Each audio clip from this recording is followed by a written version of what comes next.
Saint Germain, do this once a day and you will be amazed. I am Saint Germain, keeper of the violet flame. I welcome you to explore your energy field at this time and to recognize the truth that you have everything that you need and that more is always coming. Certainly it can be difficult for you to do this when you are only looking at your bank account or what you have in your investment portfolio, but if you would take the time to settle into your body and feel for what's in your energy field, you will be amazed. Now, if you really want to enhance this experience, you can also imagine that your energy field is filled by the violet flame, because of course you picked things up along your path as well that you don't and want to be holding in your energy field, and the violet flame will burn those things off. It will also activate within your energy field that which has been placed there by your guides, your ancestors, your galactic team, all who are in service to you, the individual human. Now, we in the higher realms often tell you to go within, and we know that it sometimes feels like a nebulous concept to you, but if you can reach outside of your physical body, with your consciousness, and feel for what's in your energy field, then I would like to assure you that you most certainly can also dive deep within your own physical body, and your heart in particular, to find everything that you need is present, and is within you. Now, am I saying that you need to renounce everything that is out there in the physical, that you need to go without all that is enjoyable about being physical? No, I am not saying that. What I am saying is this. When you acknowledge that everything you need is inside of you and your energy field, then you can relax.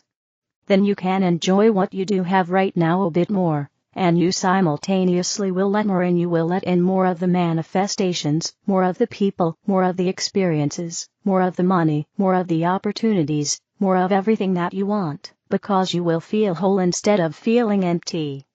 You will feel confident instead of feeling desperate. You will be in the vibration of what it is that you seek to show up outside of you. The simple act of feeling into your energy field is something you can do once a day for 5 minutes, or less. You can do it for longer, and you can do it more often if you please, but this is not an assignment. This is not homework. All I am saying is surprise yourself every once in a while by feeling for the fullness of that field around you. And in that recognition that you have everything you need, you do tend to get more of what you want. All of us in the higher realms want you to enjoy the remainder of your journey through the fourth dimension. We want you to feel that you have access to more than just your basic living needs. We want you to do more than just survive, and we know that you are in a higher vibration when you are enjoying the abundance of life and all it offers in this beautiful universe of ours. I am Saint Germain, keeper of the violet flame. Overcoming illness and disorders. Our well-being begins beyond the physical world, as an expression that we modulate from the life force that comes to us through the consciousness of our essence. We are fractals of infinite consciousness, and we share the same consciousness with all conscious beings. We are all clones of Creator consciousness. It constantly flows to us through the heart of our being. How do we know this? The same way that we know anything and everything. We know it in our essence as part of infinite awareness, which we share with one another and within our source consciousness. Our source is a being of whom we are personal expressions, endowed with the free choice of how we think and feel about ourselves and everyone else. Divine life force is always providing us with an abundant life in every way we imagine, as we allow it. Through our perspective, imagination, and emotions, we control the amount of vitality and life force we experience. For our ego consciousness, it is impossible to imagine how this can be. We cannot find a basis in empirical reality for it. Through what we have discovered through quantum physics and our essential nature, it is all a play of patterns of energy that are expressed by conscious entities, and which we recognize as real. They appear to us as we believe them to be. We have many choices in this regard. All of them have their own self-identity. They are created in our expanded consciousness, beginning with our subconscious. Consciousness gives us our sensory abilities, our mental and emotional processes, and our awareness. These exist as part of our essence beyond space and time. There is no illness in our essence. We are beings of light, love, and compassion. Illness is a result of our fixation on its reality. It exists within the limitations we imagine when we realize what it is. Beyond its vibratory spectrum, we have other choices, and they all depend upon our perspective. In order to realize all of this, we must step beyond the self-created limitations of our awareness. There is only one consciousness, which we are all part of. It is infinite, as are we, in our presence of awareness. We all share the same being, all playing with consciousness, pursuing experiences of our choice of vibration. This is the spectrum we pay attention to.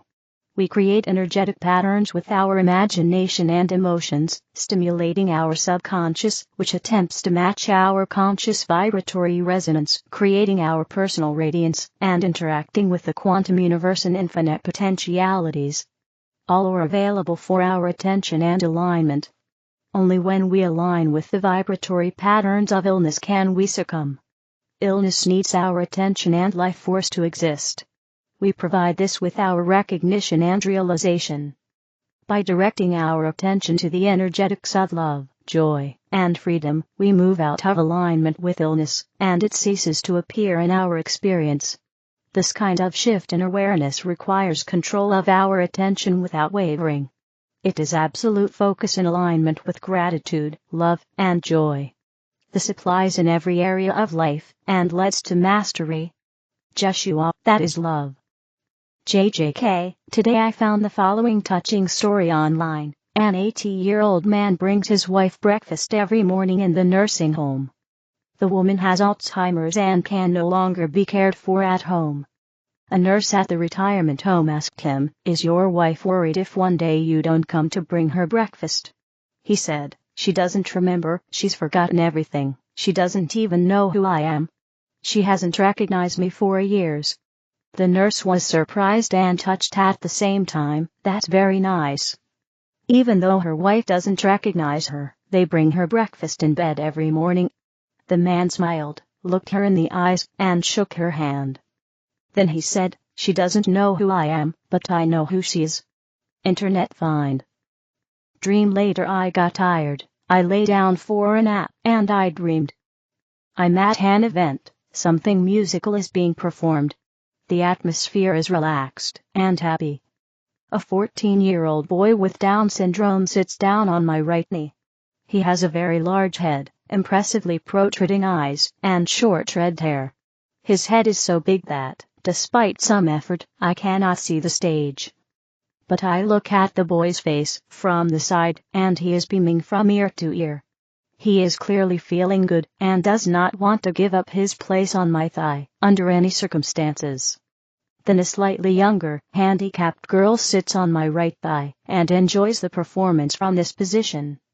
The fact that I am now only acting as a bench does not bother me at all, considering the joy the two are having. End of dream. My first thought when I wake up is, do what you want, I love you. And that is exactly how God looks at us humans. No matter what we do, how we appear on the outside, God simply knows who we really are, and that is all that counts. Just as I knew that these two children are soulful and divine creatures, no matter what limitations they have to experience as human beings, God knows who we really are despite our self-limitations. That is all that matters in the end. Do what you want, I love you, because I know who you really are. That is the message of the Alzheimer's story, and the dream that follows. God is like the old man who brings his wife breakfast every day, even though she no longer remembers him. Do we remember God, and will God let us fall despite our amnesia? Unconditional love is vividly conveyed and made understandable in these two scenes. Jesus Christ, you go through life as if you were dreaming. Some people dream evil, dark dreams, others rise above this world with light. Whatever a person does is a dream in this reality, because reality is beyond it. That is why everything is given to you, that is why God loves you so much, and that is why you can never be lost forever. How could God not love you? How could the Creator blame you for not remembering yourselves or Him? How could the Creator punish you for something that eludes you? You are the ones who have descended of your own free will to experience this separation. Why should the Creator blame you if you forget yourself and commit ungodly acts? How could the Creator punish you if you were or cause harm, as only a consciousness separate from God can? How could the Creator withdraw His love from you when you serve creation most by renouncing the love of God for the duration of your earthly existence? You have forgotten who you are. A collective Alzheimer's has struck humanity, and what does God do? God loves you all the more. Just as the love between two people is unaffected by external circumstances, and just as you took the two children into your heart in your dream, that is how God is when He spreads His love over people. Everything external fades away. What counts is what the person really is. JJK, then even the greatest criminals on earth could expect mercy from God. Jesus Christ, people who have completely surrendered to the darkness often provide the greatest service. Because people can only recognize themselves as light in the darkness. This contrast is needed for the blind to become the seeing. JJK, years ago I decided that I didn't want to suffer anymore. Spiritual growth can also take place without pain. I am deeply convinced of that. Since I explained this to myself and to heaven, I have experienced much less suffering and pain, in myself and in those around me. It really works, or from another perspective, I don't worry so much anymore when things don't go well. More serenity, lightness, and permeability to the divine, that's how I would describe it. Changing your perspective doesn't make the suffering disappear, but it does make it more bearable. In summary, what you choose happens. The key is how you look at the world, and that needs to be constantly examined and adjusted. Experiencing small difficulties as great suffering, or seeing great suffering as small difficulties, we have the choice, don't we? Love without suffering. Jesus Christ, everything is a matter of development and spiritual maturity. From a certain point onwards, the path is a joyful one and no longer a painful one. For many people, however, it is the experience of suffering that forges them, and ultimately awakens them.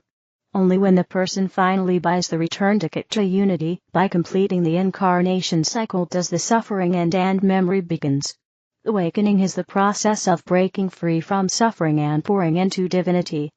It is a process that begins when a person begins to feel the chains that have been placed on him life after life on this space-time plane, sees them as inappropriate, and breaks them in an act of self-empowerment. JJK, that means that as long as a person wants to remain in this Alzheimer's game, in which the memory of God is simply missing, he will have the experiences associated with it, and God loves the person unconditionally and unchangeably, no matter what tack someone allows themselves to be carried away by. Jesus Christ, creation is built upon these experiences, because only when gods perceive themselves as godless can unique experiences be created that benefit the entire universe. This enriches creation, expands consciousness, and makes it clear why the human species is honored beyond measure by all species. JJK, but what we humans do on Earth is often very questionable, and deserves to be reprimanded. Responsibility requires awareness. Jesus Christ, anyone who has forgotten who he is cannot act as he is. Acting responsibly requires awareness. This is not always the case, and so people create negative karma until one day they can no longer bear the burden. They begin to ask the right questions and change their behavior. In the meantime, God stays by your side. God judges, but does not condemn. God creates potential, but does not judge. God knows that you have forgotten, and knows when you will remember again. God loves you every day and every moment. This is the nature of His love. JJK, do what you want, I love you. So this insight can really be applied to all people. That's all it's about. Jesus Christ, that is the essence of love on all levels of being.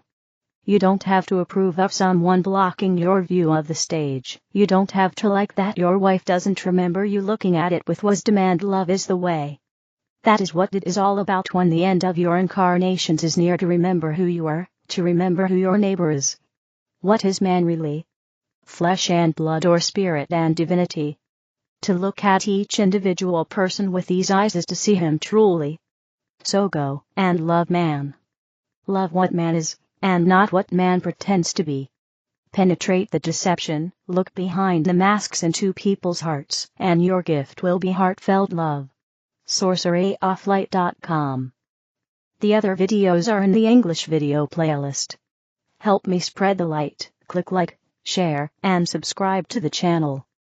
Thank you.